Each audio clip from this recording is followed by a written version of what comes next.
Alhamdulillah, alhamdulillahi rabbil alamin, wa bihi nasta'inu ala umuri dunya waddin, wassalatu wassalamu ala nabiyyina Muhammadin wa ala alihi wa sahbihi ajma'in wa man tabi'ahum bi ihsanin ila yaumiddin. Amma ba'du.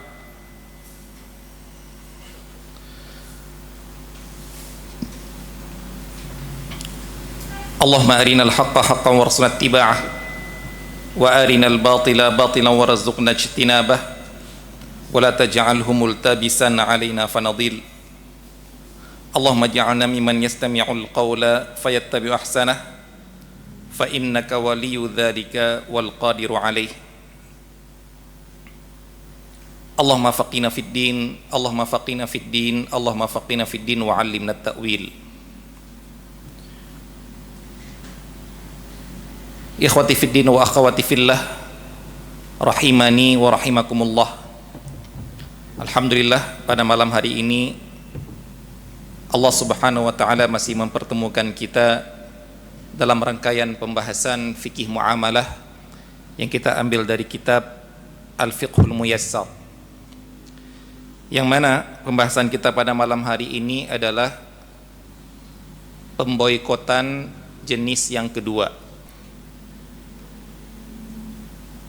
Pemboikotan jenis kedua yaitu pemboikotan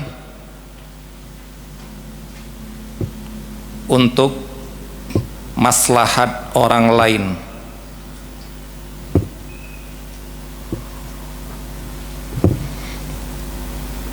Apa beda dengan pemboikotan jenis pertama?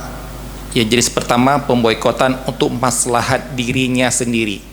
Dia diboikot untuk maslahat dia, yaitu orang-orang yang belum cakap dalam penggunaan hartanya, orang-orang yang belum akil, belum baligh, dan belum rasyid, yang sudah kita bahas. Adapun untuk yang jenis yang kedua, untuk maslahat orang lain. Siapa orang lain ini? Orang lain ini adalah para kreditur, yaitu diboikot orang ini. Pemboikotan dalam harta yaitu tidak boleh mentransaksikan hartanya. Untuk maslahat siapa? Untuk maslahat para kreditur, pemberi utang. Untuk maslahat kreditur. Apa maslahat kreditur? Apa yang diinginkan oleh mereka? Agar bisa dilunasi utangnya. Tidak semuanya, walaupun tidak semuanya, namun sudah bisa dilunasi sebagiannya. Maka mereka ini datang ke hakim,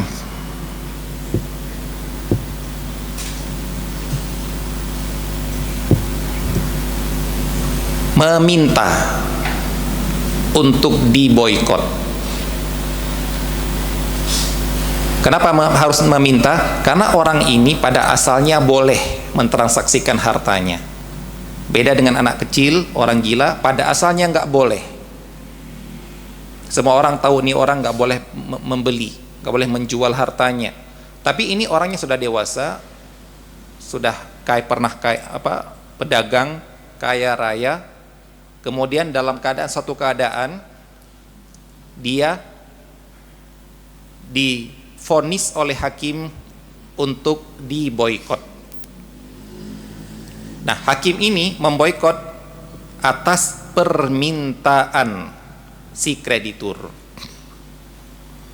Atas permintaan di kreditur, berarti tidak tiba-tiba hakim datang memutuskan, nih surat dari pengadilan kamu diboikot. Nggak boleh. Ini karena kemaslahatan orang lain, maka orang lain itulah yang meminta. Karena terkadang ada orang yang udahlah nggak apa-apa, biarkan saja, ataupun bahkan dimaafkan, nggak perlu bayar utang, itu boleh-boleh saja. Tapi begitu dia meminta, maka hakim harus melakukan tindakan terhadap permintaan orang ini karena untuk maslahat orang ini. Baik, siapa orang yang diboikot ini?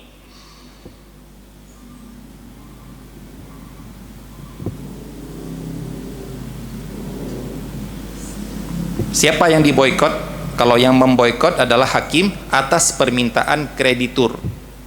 Siapa yang diboikot ini? Pasti dia adalah debitur. Tapi debitur yang mana? Debitur yang hartanya kurang dari utangnya.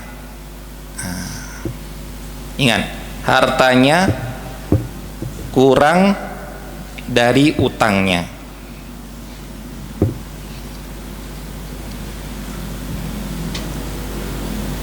Berarti di sini ada 3 keadaan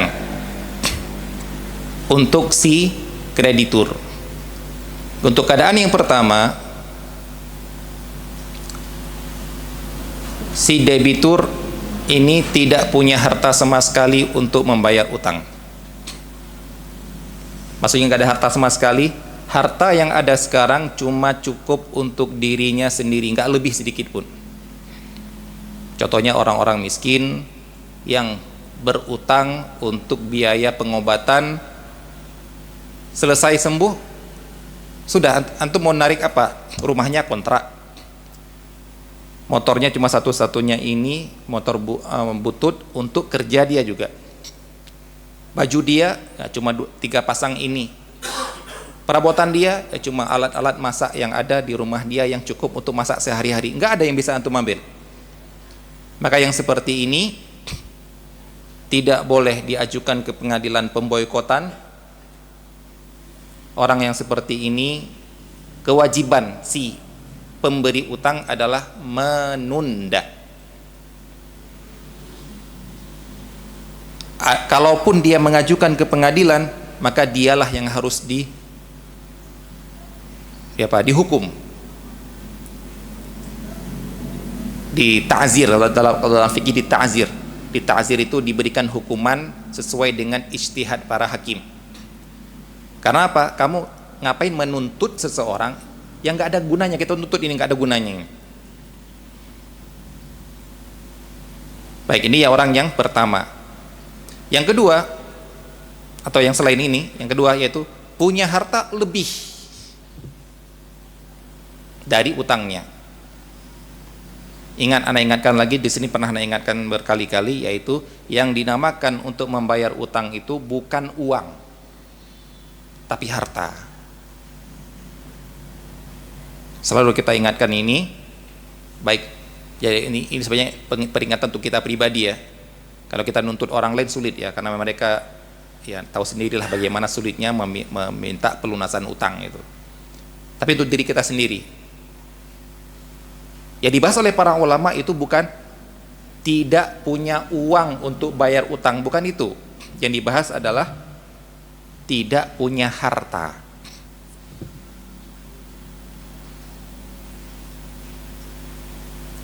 Karena ada orang memang uang cashnya nggak ada, tapi propertinya ada. Dia punya ladang, dia punya sawah, dia punya ruko, dia punya mobil, lebih daripada, kita katakan mobil sini lebih daripada yang kebutuhan. Dia punya perabotan lebih daripada kebutuhan, bahkan mungkin rumahnya lebih daripada kebutuhan. Gimana maksud lebih daripada kebutuhan? Anaknya cuma 3, rumahnya sebesar ini, yang mana kalau secara uruf kita, adat kita, cukuplah orang seperti ini rumahnya kecil seperti ini. Yang mana kalau dia jual rumah ini tuh, beli rumah kecil itu, masih ada sekitar sisa 200 juta menurut perkiraan. Berarti di sini apa?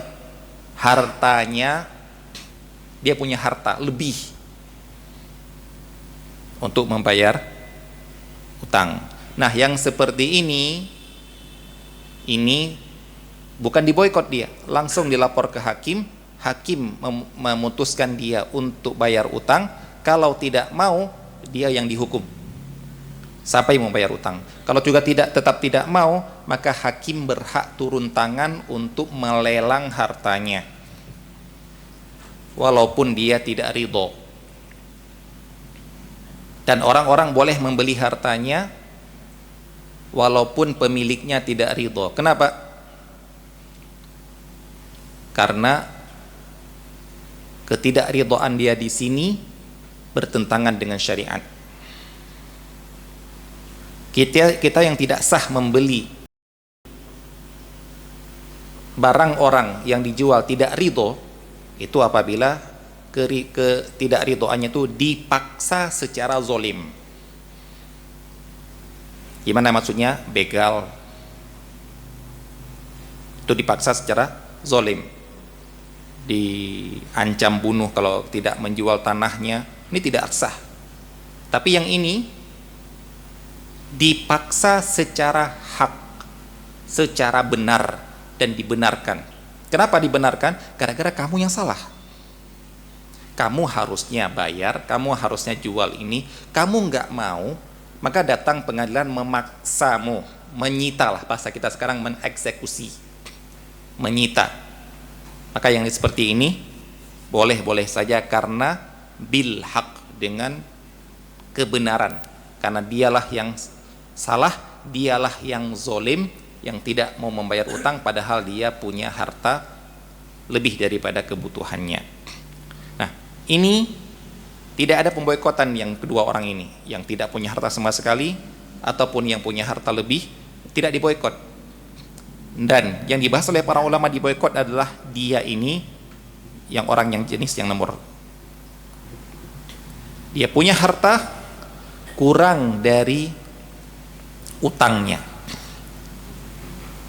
dan lebih daripada kebutuhannya. Maka orang yang seperti ini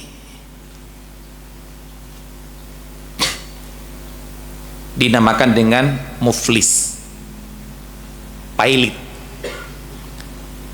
Maka para krediturnya datang ke hakim untuk minta dia diboikot. Kenapa mereka minta diboikot? Kenapa? Apa tujuannya?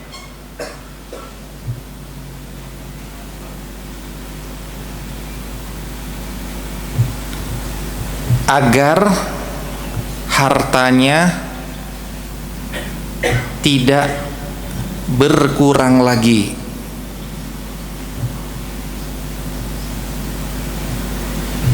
Itu tujuannya. Pak Hakim, kami mohon si fulan untuk diboikot. Dia punya utang sama kami berlima ini punya utang sama kami, totalnya kita katakan totalnya 1 miliar. Dia sekarang punya harta, punya properti yang kami tahu, dia punya harta totalnya kira-kira setelah kami hitung-hitung itu ada 800 juta. 1 miliar 800 juta kurang. Kami minta Pak Hakim agar dia diboikot. Apa guna diboikot? Agar dia tidak menjual, tidak mewakafkan, tidak mensedekahkan harta-harta propertinya ini, karena kalau nanti dia mentransaksikannya kurang lagi harta kami. Kurang lagi nanti pembayaran untuk bayar hutang kami. Awalnya kami sudah, wah ini lumayanlah ada 800 juta. Untuk bagi-bagi ke kami masih adalah mungkin terpenuhi 3/4 dari utang kami. Maka kami minta sama Pak Hakim boikot dia. Maka Pak Hakim pun memanggil dia, memberikan keputusan untuk memboikot dia. Pada hari ini kita putuskan kamu diboikot. Apa maksud diboikot? Maka kamu tidak sah mengadakan transaksi terhadap harta-harta kamu yang ini. Nggak sah.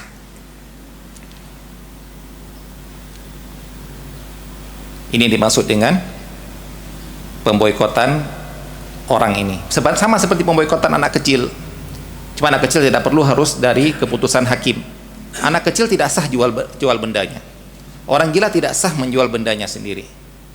Orang belum rasyid nggak sah menjual hartanya sendiri. Begitu juga orang ini setelah diputuskan oleh hakim, dia tidak sah untuk mentransaksikan hartanya. Baik transaksi jual ataupun transaksi dia bersedekah ataupun derma yang bukan timbal balik. Dan Pak Hakim dalam hal ini, keputusan hakim dalam hal ini untuk diumumkan. Kenapa diumumkan? Agar orang lain tidak membeli dari dia, tidak membeli hartanya, agar orang lain tidak menerima wakaf dari dia, tidak menerima sedekah dari dia. Ini yang dinamakan dengan pemboikotan. Ingat ya, yang pertama tidak perlu hakim yang memutuskan. Kalau yang di sini pemboikotan di sini harus atas keputusan hakim. Nah,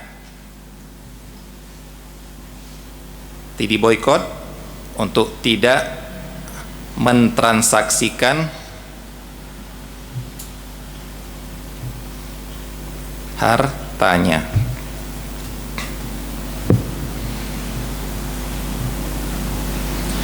Baik.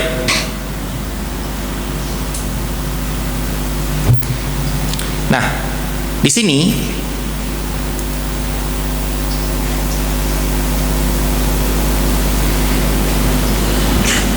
ini yang dinamakan pemboikotan, ini yang dinamakan dengan pemboikotan secara peradilan, atau dalam bahasa Arabnya qadaan.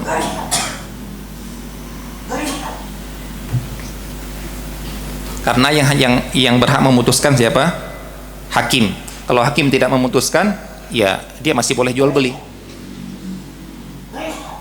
Nah, para ulama mereka membahas dalam secara fikih untuk pemboikotan orang yang punya utang ini cuma dalam masalah qadaan seperti ini, karena mereka mengatakan yang memboikot adalah hakim. Ternyata ada pendapat para ulama yang lain seperti Syekhul Islam Ibnu Taimiyah dan dirajikan oleh Syekh Utsaimin juga. Ada yang dinamakan, ada pemboikotan secara syar'i, yaitu syar'an.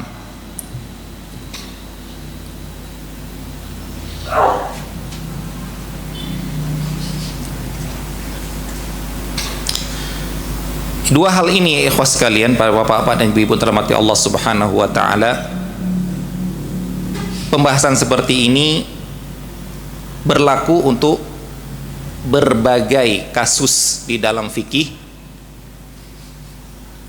bukan hanya dalam masalah ini, yaitu ada istilahnya sah secara peradilan namun tidak sah secara syar'i. Sah secara syar'i namun belum sah secara peradilan.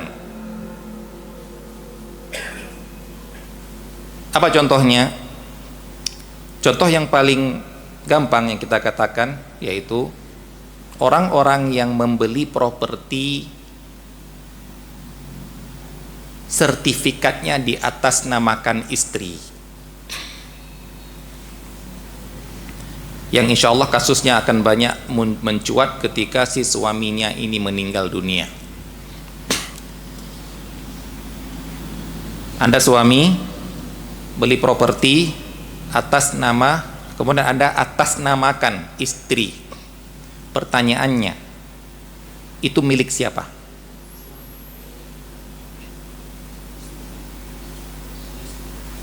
Istri, suami, yang bilang suami milik suami, Yang bilang milik istri karena istrinya ikut kajian di bawah ini.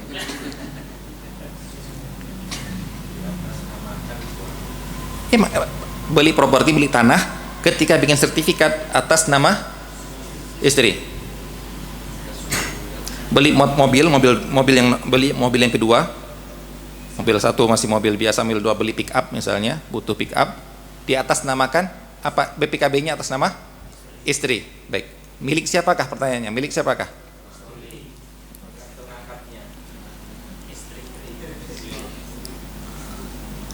Akad sama siapa? Akad sama penjualnya? Akad sama istrinya, Masya Allah. Nah, kalau nggak tahu, ini kebanyakan kasus ini kapan terjadi? Ketika waris, yaitu ketika cerai, ataupun ya cerai, ketika meninggal dunia si suami, begitu mau bagi harta suami, loh ini nama istri, nggak punya harta si suaminya ini, katanya. Kira-kira bagaimana? Nah, inilah yang pembahasan yang katakan ini. Secara syar'i, secara qada, secara peradilan, itu milik istri. Selesai sudah. Kecuali Anda bisa membuktikan ada catatan si suami itu cuma atas nama saja. Kalau enggak, ya apa adanya. Kita akan mengatakan apa adanya. Di pengadilan, insya Allah dia menang juga, istrinya menang juga. Pak Hakim itu punya saya, ini buktinya sertifikat atas nama saya, sertifikat atas nama saya. Secara peradilan. Tapi secara syar'i, ya kalau suami tidak menyerahkan, tidak menghibahkan, cuma pakai atas nama, berarti itu milik suami.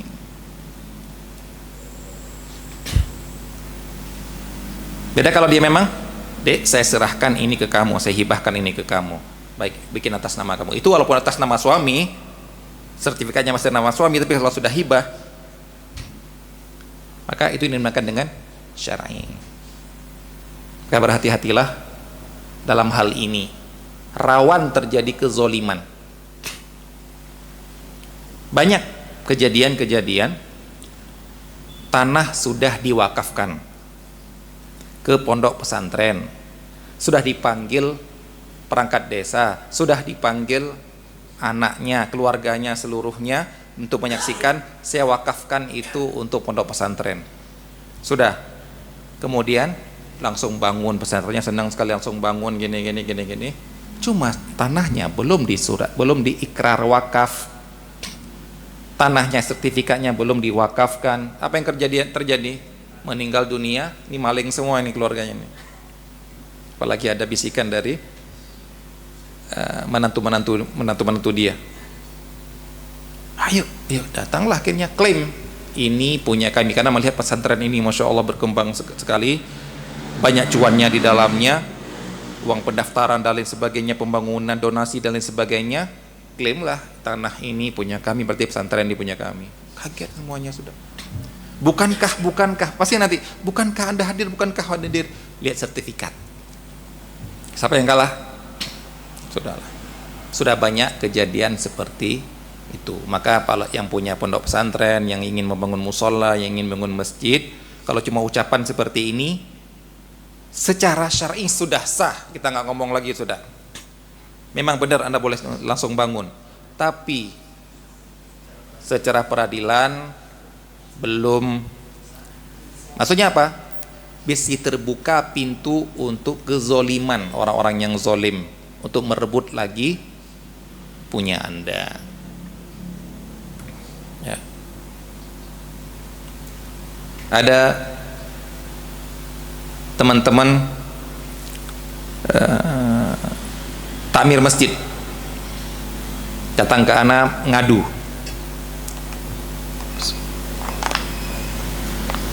Ustaz, itu ada teman-teman mau curhat sedikit katanya itu. Nah, sudah tahu sebelumnya. Kemudian habis sholat nantinya, kenapa? Diusir ya, dia bilang gitu. Nah, teman-teman di masjid ini punya sebuah organisasi, punya sebuah ormas, cuma nggak banyak diurus.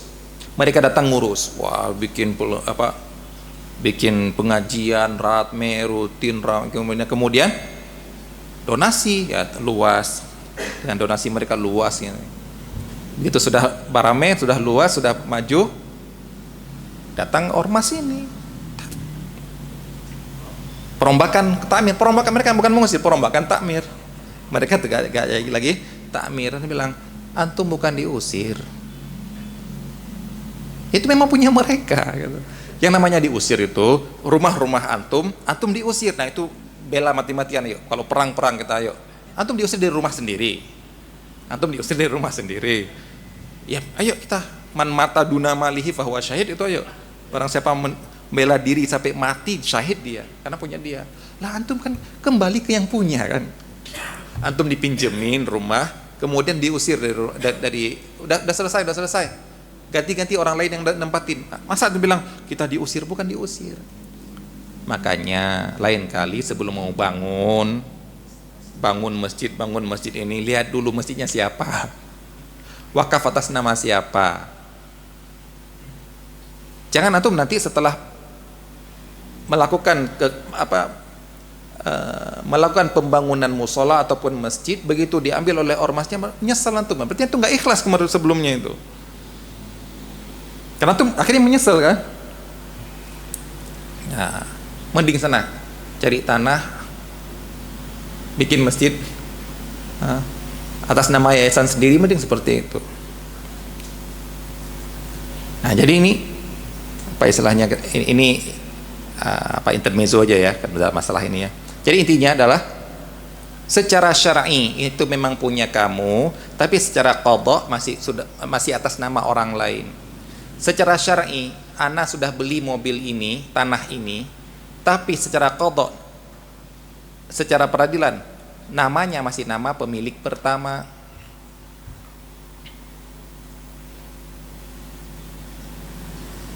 Jadi kalau ada apa-apa, ya sebenarnya mobil ini mobil punya itu, kecuali sampai anda bisa membuktikan anda sudah beli. Kalau anda tidak bisa membuktikan, maka mobil yang masih tetap punya yang sana.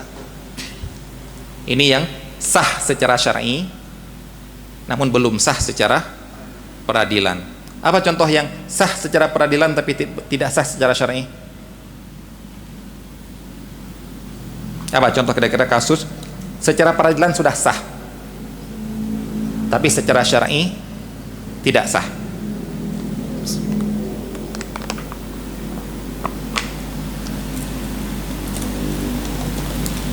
Yaitu keputusan peradilan yang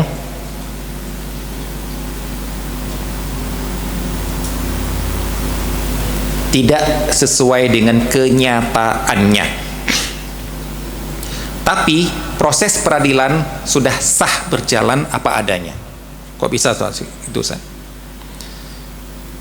Ini pernah diingatkan oleh Rasulullah SAW terhadap keputusan Rasulullah sendiri.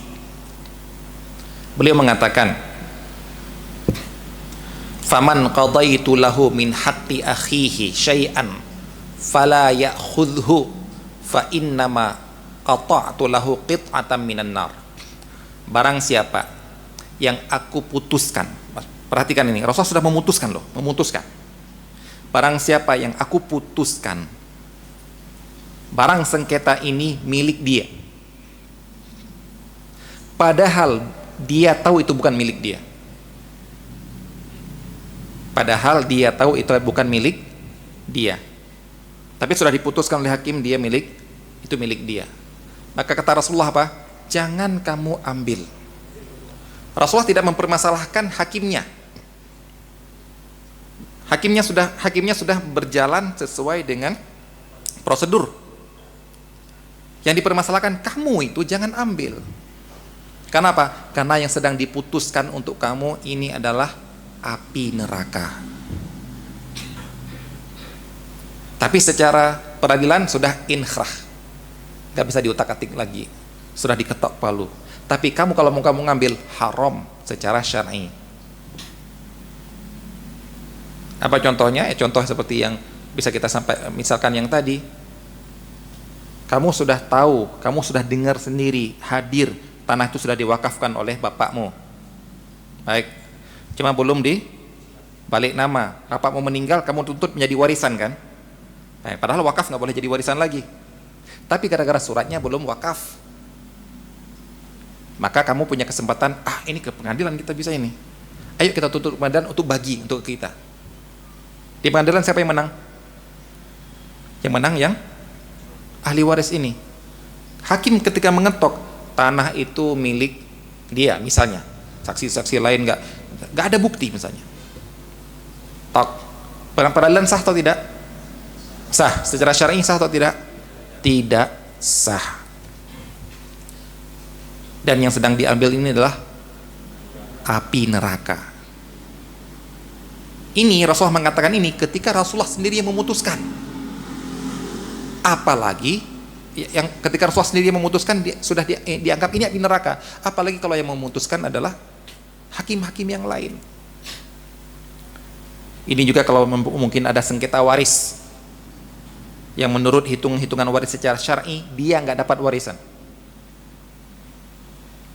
Menurut hitungan secara syar'i dia dapatnya cuma sekian saja, tapi kemudian dia menuntut di atasnya yang nggak dapat warisan, menuntut biar dapat warisan, kemudian diketok. Ya terus gimana lagi, saya sudah diketok, sudah disita, sudah dieksekusi, tapi yang disita dan eksekusi itu yang kamu ambil itu adalah semuanya adalah api neraka. Ini yang dikatakan oleh para ulama, sebuah kaidah dari hadis yang tadi dibacakan, bahwasanya hukmul hakim la yuhallilu haraman wa la yuharrimu halalan. Keputusan hakim itu tidak bisa menghalalkan yang haram ataupun mengharamkan yang halal. Halal dan haram sudah ada dalilnya, bukan gara-gara keputusan peradilan. Walaupun sudah diketok palu, di inkrak yang kamu merasa saya berhak kok, ini bukti pengadilan, saya berhak kok rumah ini, bukti peradilan, silahkan kita katakan berhak secara peradilan, tapi secara syar'i tidak berhak. Apa maksud berhak secara peradilan? Orang lain nggak boleh nuntut lagi, orang lain nggak boleh untuk nuntut, orang lain nggak boleh untuk mengambilnya, nanti di penjara. Tapi secara syar'i itu bukan milik kamu. Nah, ini permisalan bahwasanya ada kasus-kasus yang secara qadha gini, secara syar'i gini. Jadi jangan dipertentangkan. Baik. Nah, untuk pemboikotan ini kata Syekh Utsaimin, beliau mengambil pendapat Ibnu Taimiyah, bahwasanya yang dibahas oleh para ulama boikot itu yang oleh peradilan, yaitu tidak boleh transaksi. Transaksi ini baik transaksi komersial ataupun derma. Dan kalaupun si orang yang tadi, si debitur yang tadi, orang yang punya harta kurang daripada jumlah uangnya ini, ternyata si krediturnya tidak ngajukan ke peradilan, mereka baik-baik saja, udah ya kita nggak mengajukan peradilan, ya kita tunggu dibayar aja lah nanti. Baik, ada nggak si debitur ini, orang ini terboikot secara syar'i? Kalau tadi kan diboikot, mau diputuskan ini loh, ingkraknya ini kan suratnya ini. Kalau sekarang nggak ada datang ke pengadilan, dipanggil, dihukum, diputuskan, nggak ada. Tapi secara syar'i si orang ini terboikot sebenarnya. Apa itu? Kata Syekh Ilham Taimiyah ada, yaitu terboikot dalam derma. Ini yang membedakannya.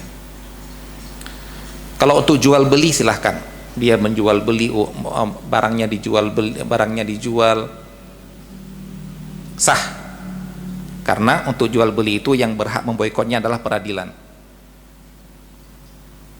Karena orang-orang tahu dia sudah diboikot adalah gara-gara keputusan peradilan. Kalau enggak saya nggak tahu orang ini hartanya lebih banyak lebih sedikit dari utangnya, nggak tahu. Sampai ada keputusan peradilan baru anak tahu, diumumkan peradilan baru anak tahu, kan seperti itu kan kadang orang. Nah, berarti baru anak tidak melakukan transaksi sama dia gara-gara sudah diputuskan oleh peradilan. Nah sekarang kalau enggak, kata Syekh Islam Ibnu Taimiyah, ada dia terboikot, yaitu dia tidak boleh melakukan derma. Apa itu derma? Derma itu transaksi apa namanya? Bukan. Derma itu berbuat baik ya, tabarru'. Dalam bahasa Arabnya tabarru'i ya. Tabarru' berbuat baik. Bersedekah.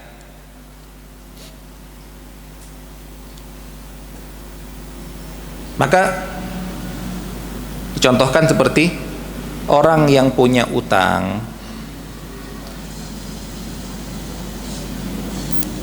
dan kira-kira hartanya ini, kita ngomong tentang utang ini semua yang sudah jatuh tempo ya. Kita yang ngomong tentang utang ini semua tentang orang yang sudah jatuh tempo. Kalau belum jatuh tempo belum wajib nagih. Orang yang sudah punya utang ini sudah jatuh tempo dan harta dia ini kurang daripada utangnya, yang mana kalau dia mentransaksikan bisa berkurang untuk pembayaran utang. Maka kamu wahai orang seperti ini jangan bersedekah, jangan melakukan hal-hal yang sebenarnya sunnah saja kamu lakukan dengan hartamu ini. Karena kamu tetap melakukan, maka kamu telah menzolimi orang lain yang wajib kamu yang wajib kamu bayarkan utangnya. Ini yang kata Syekh Utsaimin, maka sangat disayangkan ada orang-orang yang ke dalam keadaan dia seperti ini, akan tetapi kalau dia ngundang orang makan-makan seperti orang kaya. Ngundang orang makan-makan, punya utang dia. Di Instagram dia lagi makan-makan sama keluarga. Ini kan bukan sesuatu yang kebutuhan. Yang kebutuhan itu yang di rumah beli beras itu kebutuhan, tapi makan di restoran ini lagi umroh. Kata-kata seperti Syekh mengatakan, nggak boleh umroh kamu. Tapi kan umroh itu kan wajib. Nggak wajib umroh kalau orang nggak mampu. Duh, dari mana saya nggak mampu? Punya utang. Kalau kamu bayar utang nggak punya uang untuk umroh kan? Iya, bayar utang dulu. Kalau kamu tetap melakukan dosa, kenapa? Ada yang terzolimi terhadap perbuatan kamu. Padahal perbuatan kamu ini bukan perbuatan yang sangat dibutuhkan. Jadi yang kalau di sini ini nggak bisa dituntut sebenarnya oleh mereka, nggak bisa dituntut karena yang menuntut dia syariatnya. Secara syar'i kamu dosa. Tapi saya nggak bisa nuntut Pak Hakim karena belum diputuskan oleh hakim sebagai orang yang diboikot. Nah, dan wallahu taala alam, kayaknya kita cuma kayaknya untuk apa istilahnya, untuk sesama kita kayaknya kita baru bisa secara ini saja. Maksudnya bisa secara ini saja karena ini paling gampang kita ingatkan orang secara syar'inya saja. Karena kalau yang ini, wallahu ta'ala alam, mana nggak tahu apakah ada prosesnya di peradilan kita di Indonesia. Insyaallah pasti ada, saya yakin pasti ada. Cuma jangan-jangan kita yang nuntut malah kita keluar uang lagi gitu. Nah, utang tidak seberapa, uang kita habis banyak untuk proses peradilan ini dan itu, wallahu ta'ala alam. Jadi marilah kita diingatkan saja secara syar'i bahwasanya ada hal-hal yang wajib kamu tunaikan, ada hal-hal yang ini hanya sunnah saja. Jangan Nah, ini apa istilahnya, banyak orang tahu. Gampangnya yaitu bisa orang biasa orang mencontohkan, jangan rajin, bukan rajin, jangan sholat tahajudnya sampai penuh, subuhnya kelewatan. Ini bukan orang bagus seperti ini. Nah ini kan kalau ini kan semua orang paham, oh iya benar itu. Nah, tapi begitu kita bawa ke utang, jangan umroh dulu kalau masih utangnya belum bayar. Oh gimana itu kan orang lain. Nah, padahal memang harus seperti itu. Umroh itu nggak wajib kalau kamu nggak punya uang, nggak punya harta untuk umroh. Tapi bayar utang wajib. Jangan sampai kamu mengurangi harta kamu untuk yang itu, walaupun tidak diputuskan oleh peradilan. Kemudian yang dibahas dalam masalah ini adalah, kalau tadi kan orang yang sudah yang sudah jatuh tempo, yang sudah jatuh tempo utangnya, baru dia dituntut untuk membayar, kemudian dia dilaporkan ke hakim untuk diboikot. Sekarang bagaimana dengan orang yang belum jatuh tempo,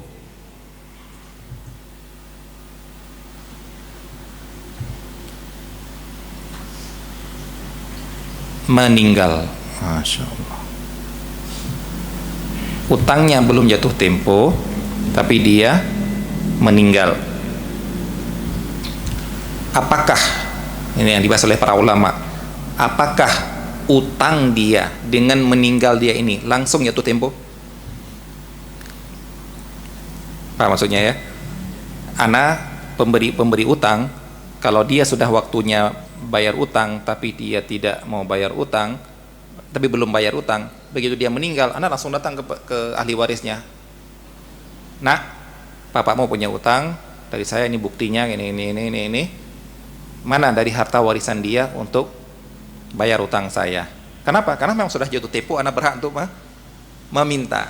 Nah, tapi sekarang jatuh temponya tahun depan, meninggalnya sekarang. Maka saya datang, ini datang nggak ya? Kalau datang, nak, Bapak mau punya utang sama saya, mana buktinya? Ini, Pak, ini Oktober tahun depan, Pak. Tapi mau gimana ya? Nah, ini yang dibahas oleh para ulama ini. Apakah dengan meninggalnya orang yang utangnya belum jatuh tempo, jadi jatuh tempo, sehingga saya berhak untuk menagih ke harta warisan ini, baik harta warisan ini cukup untuk bayar utang saya ataupun kurang? Kalau kurang tahu ya, kalau kurang berarti ya ngambil apa adanya, sisanya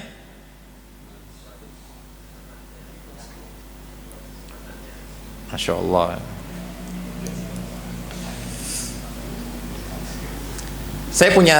Dia punya utang sama saya 10 juta, 100 juta.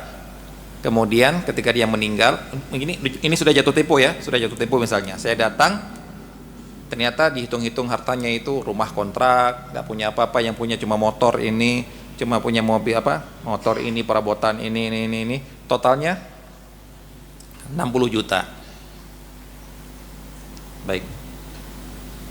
40 juta lagi gimana? Wah, ikhlas.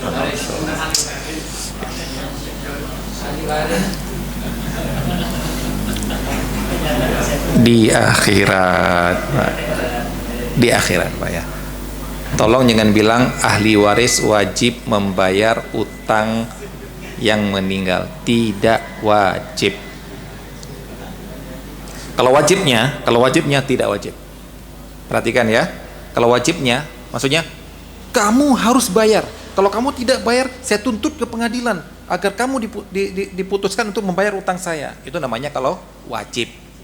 Saya berhak datang ke pengadilan untuk menyuruh bayar. Sebagaimana kalau orang yang belum bayar utang, saya melapor ke pengadilan untuk dipenjara biar dia bayar karena dia punya uangnya uang kripto. Yang kalau bukan gara-gara password dia nggak bisa saya ambil kan, gitu, seperti itu. Beda kalau ada mungkin bisa disita oleh pengadilan kan. Ingat ya, jangan Anda pernah Anda bilang kalau bapakmu punya utang, dan ingat kalau tidak punya harta, beda kalau punya harta tapi disembunyikan oleh ahli waris, itu maling juga itu. Punya tapi nah itu kan ada sawahmu, nggak mau kasih, sawah kita bagi dulu, itu zalim mereka. Nah, itu baru boleh kita lapor ke pengadilan.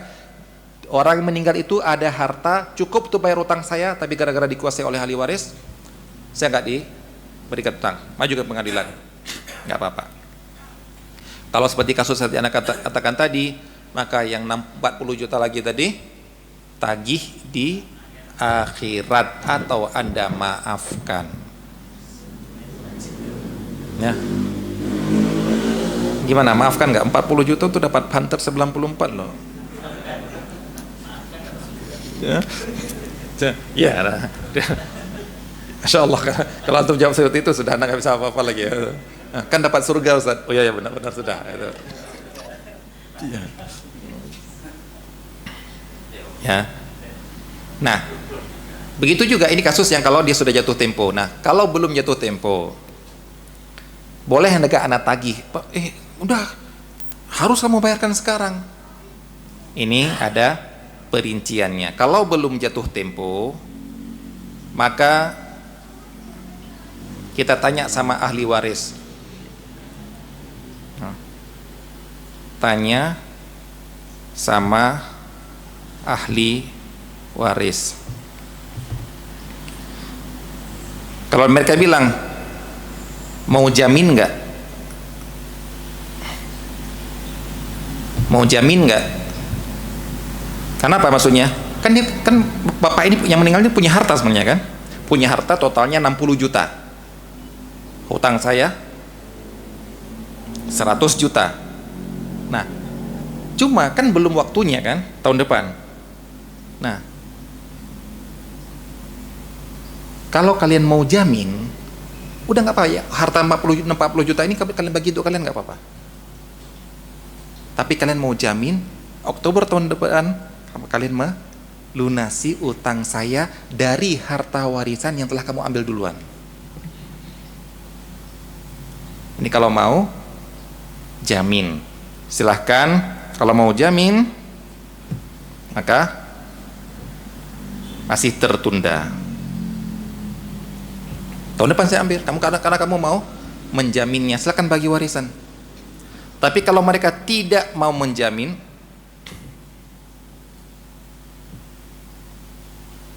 maka bayar sekarang. Mau jamin enggak? Nanti sudah kelihatan ini ya. Biasanya orang kan, siap kami jamin. Ini perjanjian kami. Tapi kalau mau jamin enggak? Ya nanti, tapi kalau nanti karena benar ya. Biasanya orang kalau ngomong seperti itu sudah enggak ada jaminan seperti itu. Maka yang seperti ini langsung kalau begitu sudah kasih sekarang lah, daripada nanti kalian ambil tahun depan enggak ada yang kalian bayar satupun. Karena sudah kalian tapi nanti berarti kan yang mereka yang jadi utang kan mereka ini. Nah, maka yang seperti ini sekarang bayarnya. Baik. Kemudian apa konsekuensi dari boikot tadi ini? Selain tadi konsekuensi tidak sah dia melakukan akad jual beli, tidak boleh ada orang yang membeli dari dia agar tidak terkurangi hartanya. Konsekuensinya adalah yang berikutnya, hakim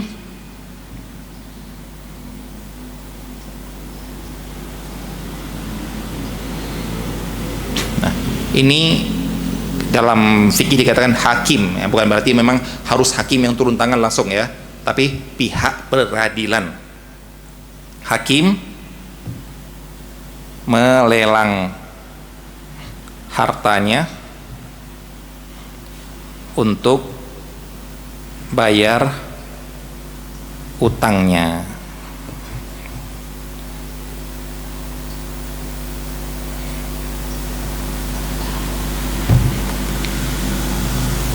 Untuk melelang untuk membayar utang mereka, karena memang inilah tujuannya ya.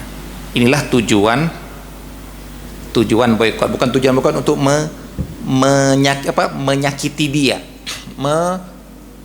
memudorotkan dia, enggak, tapi untuk memenuhi kewajiban dia kepada kami. Apakah segera hakim melakukannya? Segera setelah dia terkumpul semua krediturnya. Jadi hakim mengumumkan fulan diboikot agar orang lain tidak bertransaksi dengan dia, agar kreditur yang lain juga tahu. Oh, sudah diboikot atau dia rata? Wah, saya siap-siap melapor. Pak Hakim, saya juga punya bukti, dia juga utang sama saya. Terkumpul semuanya. Akhirnya nggak ada lagi, dijuallah hartanya, dilelang, kemudian hartanya dibagikan kepada para kreditur tersebut. Terlunasi nggak? Bukan belum tentu, emang nggak terlunasi, ini nggak terlunasi ini, ya, ini tidak terlunasi ini, karena dari awal sudah kita katakan hartanya kurang dari utangnya, maka mereka ngambil apa adanya, sisanya gimana?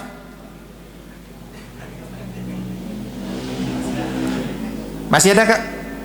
Masih berhak ditagih nggak? Berhak, ya. Ingat ya, ini hanya untuk memudahkan pembayaran apa adanya dulu lah. Setelahnya itu kan dia masih ada sisa harta kan, masih sisa harta ya untuk modal dia, untuk tempat tinggal dia. Nah, tidak tahu nanti dia kerja lagi, baru ingat sisa utang kamu itu masih wajib kamu bayar. Jangan dikira nanti kan sudah, tapi nggak lunas. Yang nggak lunas jangan-jangan sudah ikhlaskan sajalah. Enggak. Ini hanya untuk memudahkan bayar dari harta apa adanya, sisanya masih ada utang kamu kepada mereka. Baik.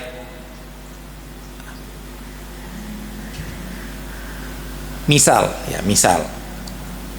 dari yang dijual barangnya dia itu dapatnya 100 juta. Total dari 5 orang kreditur dia ini utangnya totalnya 60 juta. Baik, sudah ada. Oh, sebaliknya ya. Penjualan barangnya dia itu 60 juta. Total utangnya 100 juta. Dibagikanlah ke mereka semua. Kan gak lunas juga kan? Gak lunas juga. Sudah dibagikan, ternyata mereka 5 orang, krediturnya 5 orang, sudah dibagikan. Baik. Tiba-tiba datang orang yang ke-6. Terlambat dia terlambat tahu. Pak Hakim, si fulan juga punya utang sama saya. Ini buktinya. Berapa nilai utang kamu? Nilainya ya ada 10 juta. Jadi yang awalnya mereka total utangnya 100 juta, cuma punya harta 60 juta, tiba-tiba datang orang ke-6, total utang dia jadi 110 juta. Gimana kira-kira orang ini? Oh, kamu terlambat. Gitu kan? Kamu terlambat datang. Nggak dapat, nanti tunggu dia kalau dia punya uang lagi baru kamu ambil. Enggak. Wahai 5 orang ini, keluarkan uang dari kalian untuk dapat bagian dia. Karena sebenarnya dari 60 juta ini ada hak dia di situ sebenarnya. Cuma kita belum tahu, ya. Cara pembagiannya bagaimana? Ya, secara parsial. Tahu ya, perkalian parsial tahu ya. Misalnya di sini ya A, B, C, D, E. Ini 10 juta, ini 30 juta, ini 50 juta. Berapa? Ini 40, ini 7 juta, ini 3 juta. Totalnya 100 juta ya.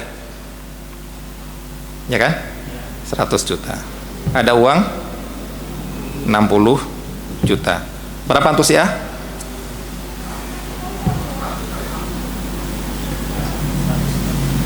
10 per 100 kali 60.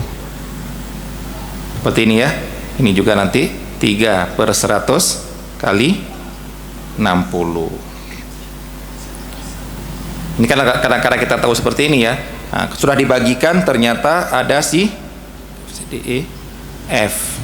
Ada si F 10 juta lagi. Ini sudah penghitungannya sudah beda.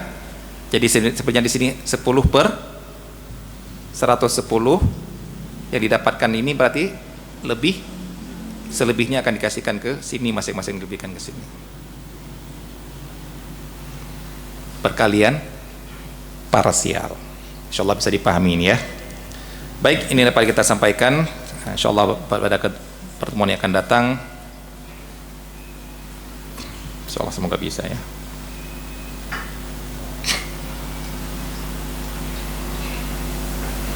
Insyaallah bisa. Kita lanjutkan dengan syarikah, yaitu kerjasama bisnis. Baik, kita menjawab beberapa pertanyaan yang masuk.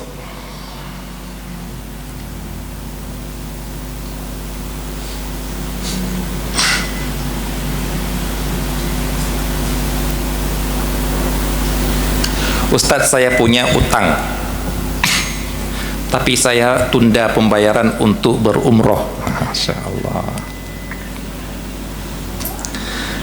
Karena ada hadis umroh menghilangkan kefakiran, sehingga saya pulang yakin bisa melunasi utang. Yang seperti ini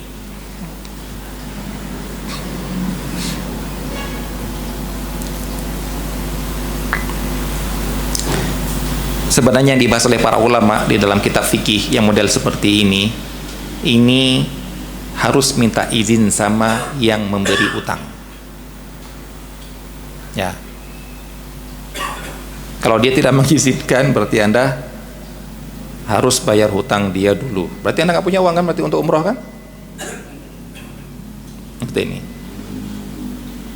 Jadi istilahnya itu ada minta izin sama pemberi utang ataupun minta jaminan. Apa jaminannya? Misalnya, bapak boleh pergi ke umroh, tapi jamin dulu pak, utang bapak dengan mobil bapak, dengan tanah rumah, dengan sertifikat rumah bapak. Kenapa? Ya Anda pergi bisa pulang hidup enggak? Wallahu alam, kita nggak tahu kan. Malah mungkin cita-citanya meninggal di cita-citanya meninggal di sana, meninggal tapi punya utang. Orang yang syahid saja, cita-cita mati syahid, kalau masih punya utang, nggak masuk surga dulu itu. Rasul sudah mengatakan itu. Apalagi ini pingin meninggal di Madinah, dikubur di Baqi, banyak disolatkan oleh orang. Yang mati syahid aja nggak masuk surga dulu, kalau masih ada utang, apalagi cuma meninggal di Madinah dan di Makkah. Jadi kalau bapak kalau bertanya seperti ini, jawaban anak adalah minta izin sama yang memberikan utang Anda, karena ada yang Anda tunda hak orang lain. Ya seperti Anda lah, Anda punya apa? Kalau Anda katakan misalnya ada pelunasan uang SPP anak Anda, kalau nggak dibayar dia nggak bisa ikut ujian. Kemudian Anda umroh nggak akan kan? Anda tahu lebih penting ini, karena umroh bisa nanti. Ini waktunya harus sekarang. Nah, yang ini Anda perlukan seperti itu, apalagi yang wajib itu sudah jatuh tempo. Nah, beda kalau tidak jatuh tempo. Dan untuk jatuh tempo atau tidaknya kan Anda sudah sampaikan bahwasanya utang yang memang ada perjanjian temponya, ini yang dinamakan dengan utang jatuh. Ini yang baru boleh ditagih kalau sudah jatuh tempo. Tapi kalau utang tidak ada tempo, apa yang utang nggak ada tempo? Ya seperti yang banyak orang teman-teman kita berutang. Hutang dulu lah. Kapan bayar? Nantilah bayar. Gampang nggak? Jadi dia berutang, tidak ada kata-kata kapan bayarnya. Ini besok untuk tadi boleh. Besok sudah wajib bayar dia. Kapanpun ada uang dia wajib bayar. Kenapa? Karena dia sendiri tidak mengatakan temponya. Dan kebanyakan kita utang seperti ini ya, gampang katanya. Orang mati syahid aja nggak masuk surga, dibilang gampang. Ada seorang ikhwan berutang, diingatkan untuk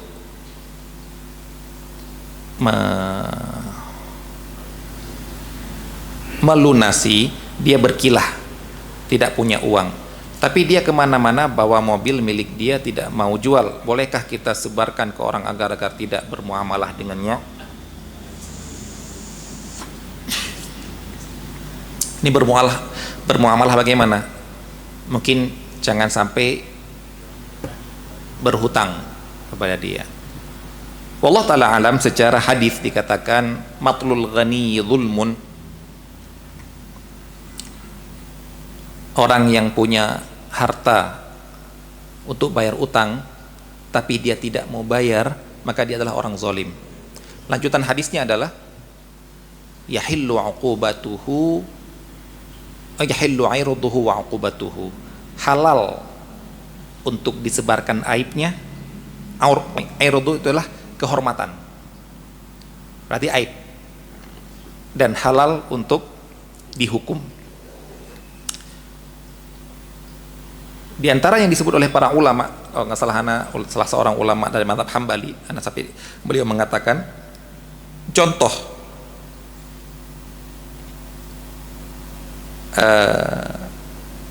halal untuk menyebarkan aibnya adalah dengan cara kita boleh memanggil dia hei zalim, hai mumatil. Hai mumatil bahasa kita apa ya, yang nggak mau bayar utang. Tapi kan itu kan bukan satu istilah, tapi itu kan kata gitu. Kalau zalim kan satu istilah, kalau tidak mau bayar utang itu kan bukan satu istilah, tapi kalimat. Dikatakan seperti itu. Nah, wallahu ta'ala alam, ana memandang orang yang seperti ini boleh kita nasihati orang lain agar tidak memberikan utang kepada dia. Boleh. Kenapa? Karena sudah jelas-jelas dia zalim.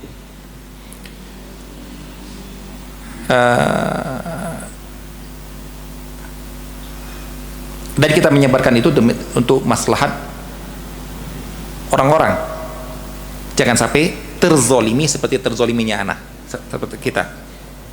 Nah, ini teman-teman, ketika anak masih di awal-awal masuk awal-awal diterima di Madinah, masih angkatan pertama, kakak-kakak angkatan di antara mereka ada yang mendatangi kita langsung menasihati, nanti kalau datang si fulan pinjam uang jangan kasih. Kenapa? Kami sudah banyak yang ngasih uang pada dia tidak dibayar. Bayangkan kita sama-sama di Madinah, kan sama-sama mahasiswa, sama-sama dapat 800 real, tapi dia mengatakan, wah, ibu saya butuh, istri saya butuh, ini butuh, ambil ini. Begitu ditagih, belum, masih butuh, belum butuh, sampai tamat nggak lulus. Makin seperti ini, nggak apa-apa. Kita menasehati orang lain agar tidak tertipu dengan dia. Jadi kalau dibilang tidak bermuamalah, anak itu terlalu luas. Tidak, jangan ngasih utang ke dia lagi, karena kita ingatkan dia orang yang tidak sulit untuk bayar utangnya. Ingatkan orang itu seperti itu. Ya. Ini salah satu juga membantu dia agar tidak bertambah kezoliman. Sebenarnya kita bantu dia itu. Oh, kamu jebarkan aib saya bantu kamu sebenarnya. Kenapa? Ya biar kamu nggak tambah lagi kezoliman kamu, karena memang niatmu tidak bayar. Sampai ada teman-teman itu sampai ketika lagi ngantri, dulu kita masih ngantri, nggak ada ATM, ngantri untuk dapatkan uang saku bulanan itu, begitu lihat dia ngantri langsung di sampingnya, utang kamu langsung saya ambil sekarang. Oh jangan dulu, enggak, langsung ketika dia ngambil, mana uang saya. Ya. Wallahu ta'ala alam, sallallahu nabiyana Muhammad wa ala alihi wa sahbihi ajma'in. Assalamualaikum warahmatullahi wabarakatuh.